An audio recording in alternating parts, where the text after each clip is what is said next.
মনসা পুজো। এবারের মনসা পুজোয় যা দেখলাম তা অবাক করার মতো।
সাথে এতজনের ভর আসা এ কোনো সাধারণ দৃশ্য নয়, এ এক অলৌকিক কাহিনীর প্রতিচ্ছবি।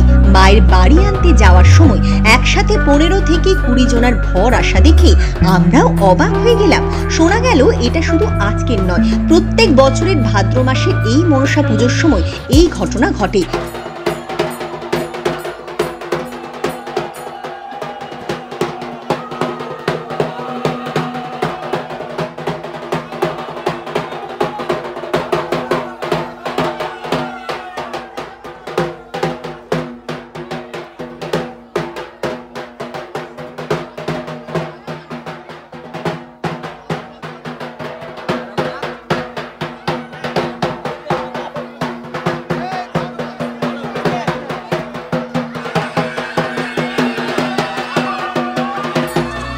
এই যে দেখতে পাচ্ছেন, এটি হলো ধ্বজ। এটি চড়ে মা গোটা গ্রামে ঘুরে বেড়ান।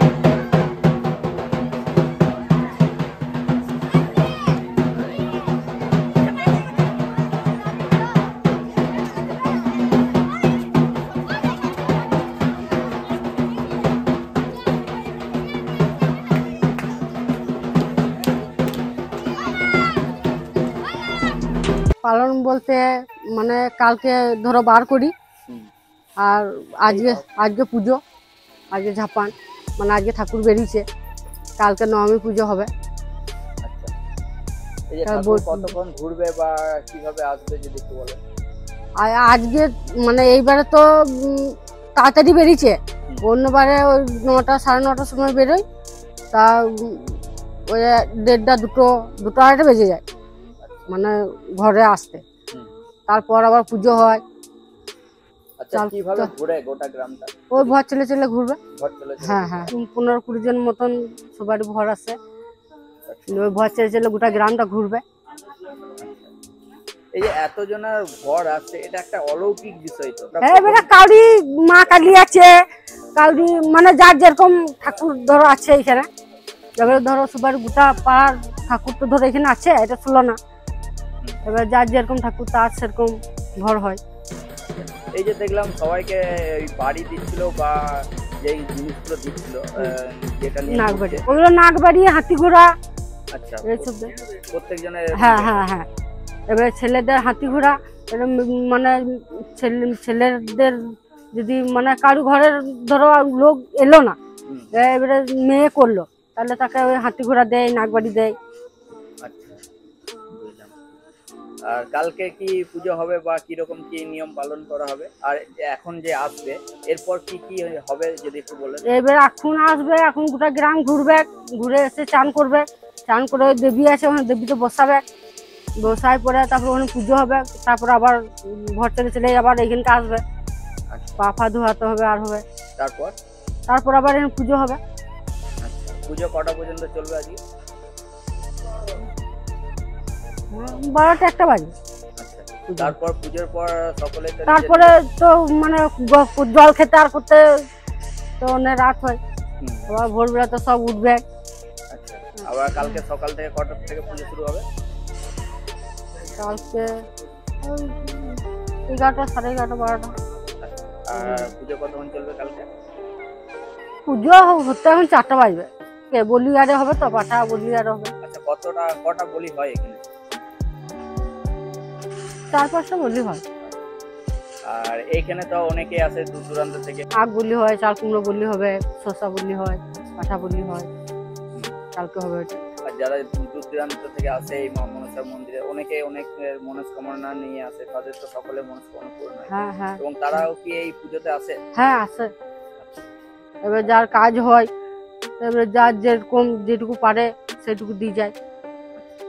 তাহলে মা এখানে খুবই জাগ্রত। তারপর এই পুকুরের ধারে এসে স্নান করানো হয়, স্নান করিয়ে গান শুনিয়ে মাকে ঘরে তোলা হয়। তারপর মায়ের পুজো চলে সারা রাত ধরে। মা এখানে খুবই জাগ্রত। এই বাৎসরিক পুজোয় ভক্তরা দূর দূরান্ত থেকে এখানে আসে এবং মায়ের কাছে পুজো দেয়।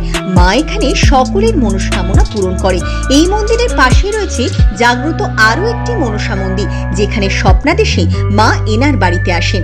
মা মনসার সাথে আরো 4-5টি মূর্তি ইনি পুকুরের জল থেকে পান। আমাবস্যা পূর্ণিমা ধরে পেয়েছি ঠাকুরগুলো। এবারে ঘরে স্বপ্ন দেখাতো, বলতাম তো ঘরের বিশ্বাস করতো না।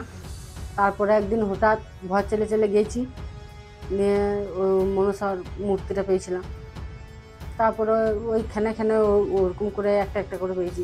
এবার স্বপ্ন দেখাতো, এবার যবার স্বপ্ন দেখা যায় তো আবার গেছি, তো আবার তো ওরকম ঠাকুর পেয়েছি।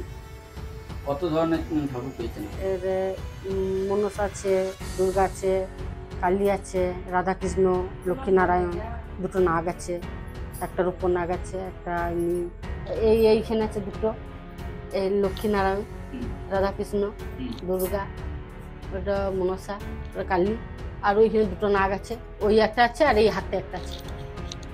এগুলো সব পেয়েছেন? হ্যাঁ।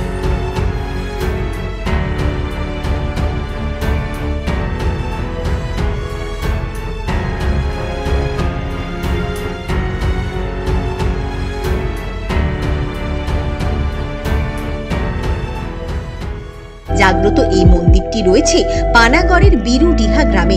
ভিডিওটি ভালো লাগলে শেয়ার করুন ও চ্যানেলটি সাবস্ক্রাইব করুন। মা মনসা সকলের মঙ্গল করুক।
হবে।